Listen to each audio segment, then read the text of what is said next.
Hey, welcome back. Wow, the sun is blasting into my eyes. It's the days are getting longer. And I caught a kitty. Anyway, it's great to see you guys. I really needed to meditate, and I love meditating with my tribe. Thank you for bringing your beautiful selves.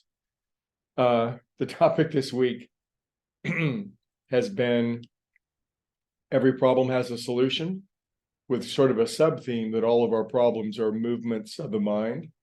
I'm kind of making a bold yogic claim there that says any problem is a specific characteristic movement of our mind, and that if we could just, quell our minds, life would be harmonious and beautiful.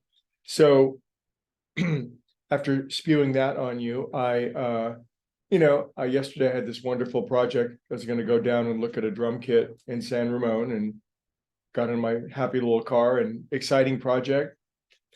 And I looked down and it was like, I forgot to charge my car. So I had enough to make it to San Ramon, stopped at a charging station, done it a million times. Charging station doesn't work. The next one doesn't work, and now I'm down, I've got like about a mile to go and some guy's waiting for me on Craigslist. And so after the fourth time trying a charging station and it not working, I was like, I get in my car and I just go to turn it on, and then it gives me an error message that says, problem, visit the dealer. It's the $500 light. And I'm like, wow,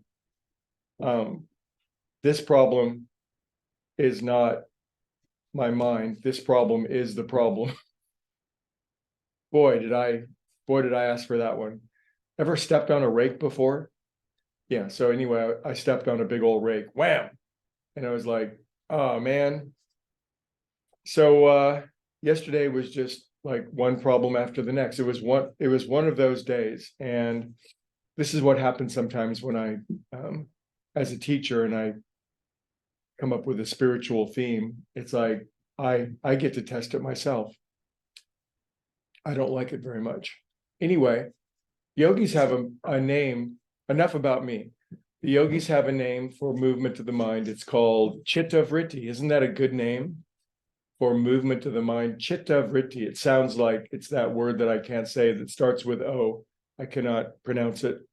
My tongue won't work that way.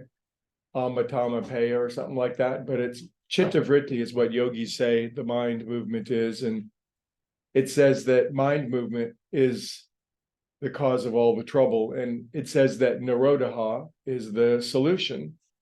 Basically what it's saying, it says yoga chitta vritti Nirodha. Yoga, bliss, calm, peace, union with spirit, that delicious, luscious, sumptuous feeling of connection with all that is, that fills us with love and bliss and joy.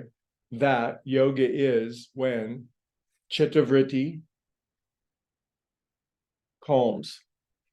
So sometimes it's as though we get batted around by life and the chitta vritti gets going, and even with the best of intention, you just can't. You're just caught in that landslide. And so who knows how long that lasts. It might last 5 minutes, but still the solution I claim remains the same. And especially for me, that my problems are of my own making and that they're movements of my own mind. Some days you wake up the next day and you have what I call an emotional hangover.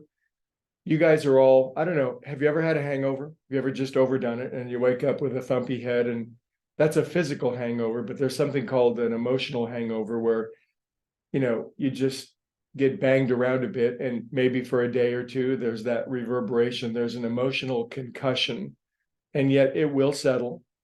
And I'm right on the front lines with you. And the one thing I do know is that meditation will give us Nirodha. It'll give us the calming of the movement of our mind. And sooner or later, in the fullness of time, the mind will calm, the problem will resolve, and will no longer be the little wave panicked on top of the surface of the ocean.